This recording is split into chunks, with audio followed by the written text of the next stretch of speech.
Hello दोस्तों, स्वागत है आपका हमारे यूट्यूब चैनल में। हम लोग बात करने वाले हैं इस वीडियो में सेमेस्टर 1 के पॉलिटिकल साइंस ऑनर्स के क्वेश्चंस का। ठीक है, पॉलिटिकल साइंस के ऑनर्स का जो पहला क्वेश्चन है जो कि है क्या है, राज्य क्या है, इसके मूल तत्वों का उल्लेख करें। इस क्वेश्चन का हम लोग इस वीडियो में आंसर कंप्लीट देखने वाले हैं। ठीक है, तो चलिए शुरू करते हैं। इस क्वेश्चन का हम लोग आंसर पर आते हैं।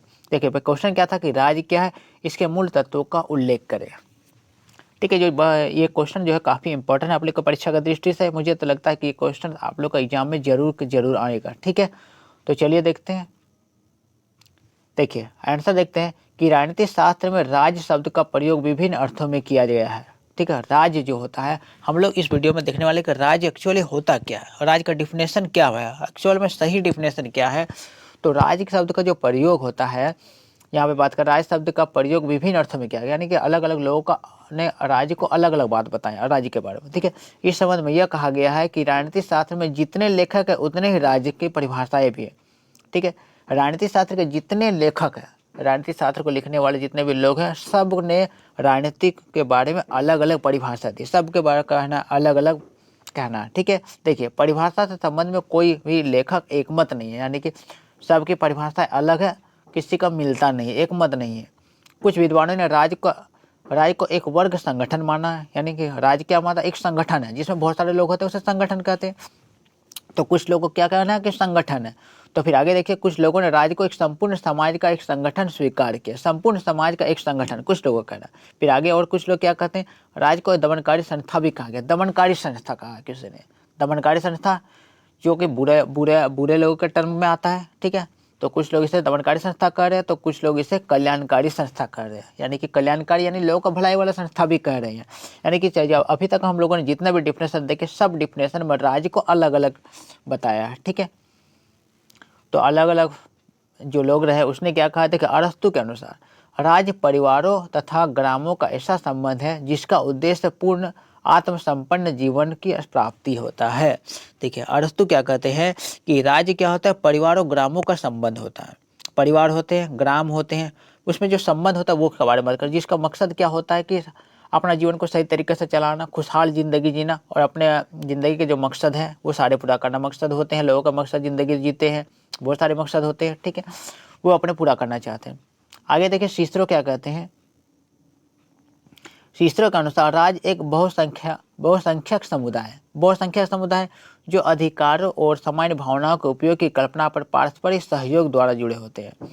यानी कि सीसरो क्या कहते हैं कि बहुसंख्यक समुदाय, यानी कि बहुत सारे लोग इसमें रहते हैं, और वे लोग क्या करते हैं, एक दूसरे से अपने अधिकार को लेकर और किसी भी रिलेशन से एक दूसरे से जुड़े हुए रहते हैं, एक दूसरे से लेन देन करते हैं। यानी कि इस तरीके से ये कहते हैं कि यह राज्य होता है। आगे कहने वाले हैं संत ऑगस्टाइन का क्या कहना है। संत ऑगस्टाइन कहते हैं कि राज्य ऐसे व्यक्तियों के समझौते द्वारा निर्मित संस्था है जिन्होंने इसे अपने संगठन व कर्तव्य के प्रयोग और मत के लिए पारस्परिक संपर्क के लाभ के लिए बनाया है। ये क्या कहते हैं कि क्या होता है, ये एक लोगों का संगठन है, बहुत सारे लोग होते हैं, लोगों का ग्रुप होता है, और क्या करते हैं, एक दूसरे से लेन देन करते हैं, परस्पर कोई न किसी चीज़ से एक दूसरे का रिलेशन होता है, कोई चीज़ लेन देन का बना हुआ रहता है, और एक दूसरे से फ़ायदा उठाने की कोशिश करते हैं, या फिर फ़ायदा का ही में रहते हैं, चक्कर में रहते हैं। ठीक है, आगे देखते हैं।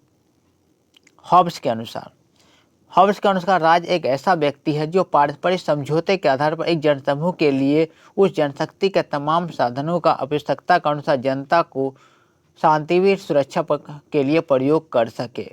ये शांतिवीर नहीं है, शांतिपूर्ण है। ठीक है, यहाँ पर क्या है, शांतिपूर्ण। तो आगे ये देखिए हॉब्स क्या कहते हैं कि हॉब्स का भी सेम बात कहना है कि ये लोगों का समूह होता है, इसमें बहुत सारे लोग रहते हैं। ठीक है, और वे क्या करते हैं, एक तरह से एक दूसरे से समझौता के द्वारा जुड़े, समझौता मतलब समझिए कि रिलेशन से जुड़े हुए होते हैं, रिलेशन कोई ना कोई लेन देन एक दूसरे का है ही, और एक दूसरे का ज़रूरत के हिसाब से एक दूसरे की मदद करते हैं, एक दूसरे का सुरक्षा भी करते हैं। ठीक है, इस तरीके से ये हॉब्स का कहना है। आगे देखिए राज्य के मूल तत्व क्या होते हैं। राज्य के मूल तत्व को आगे एक एक करके हम लोग देखेंगे। राज्य के मूल तत्व निम्नलिखित हैं। तो पहला तत्व में हम लोग देखेंगे जनसंख्या। राज्य का पहला तत्व जो होता है जनसंख्या। कोई भी राज्य बिना जनसंख्या का तो होता नहीं है। जनसंख्या होते हैं, लोग तो होते ही हैं, तभी तो उसे राज्य कर सकते हैं। ठीक है, तो वही बात है कि जनसंख्या राज्य की प्राथमिक आवश्यकता है, क्योंकि राज्य का निर्माण मानव सेवा से ही होता है, ठीक है। इसलिए राज्य के लिए जनसंख्या का होना आवश्यक है, लोगों का होना आवश्यक है। लोग रहेंगे तभी कह सकते हैं कि वो राज्य, बिना लोग का तो राज्य कह नहीं सकते।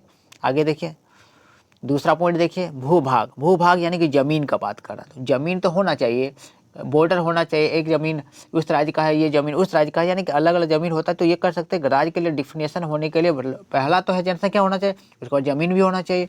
देखिए, भूभाग राज्य का दूसरा मूल तत्व है, इसके बिना राज्य का निर्माण नहीं हो सकता, क्योंकि मानव के निवास के लिए भूमि जरूरी होता है। मानव रहते हैं भूमि में, वे खेती बाड़ी करते हैं, वहीं पे चलते हैं, दूसरे से बातें करते हैं, बिजनेस करते हैं, जो भी चीज़ करना है, यानी कि भूमि जरूरी होता है, और राज्य के लिए भूमि एक अनिवार्य तत्व में से मान सकते हैं। तीसरा पॉइंट देखिए, सरकार। कोई भी राज्य हो अब बिना सरकार का ये तो पॉसिबल नहीं है, राज्य में सरकार होना ही चाहिए। तो देखिए क्या करें, एक निश्चित प्रदेश कोई भी जनसमूह तब तक राज्य का निर्माण नहीं कर सकता जब तक वहाँ एक संगठित सरकार ना हो।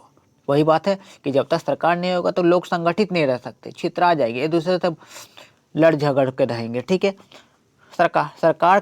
सरकार के द्वारा ही ये किए है, सरकार के द्वारा ही राज्य के सामूहिक इच्छा को निर्धारित, अभिव्यक्त और कार्यान्वित किया जा सकता है। होता क्या है कि राज्य सरकार क्या करता है, जो लोगों का इच्छा होता है, लोगों के लिए काम होता है, तो लोगों का काम करते हैं, ठीक है। लोग तो ही सरकार को चुनते हैं, तो सरकार लोगों के लिए काम करते हैं, उसकी इच्छाओं को पूरा करते हैं, ठीक है।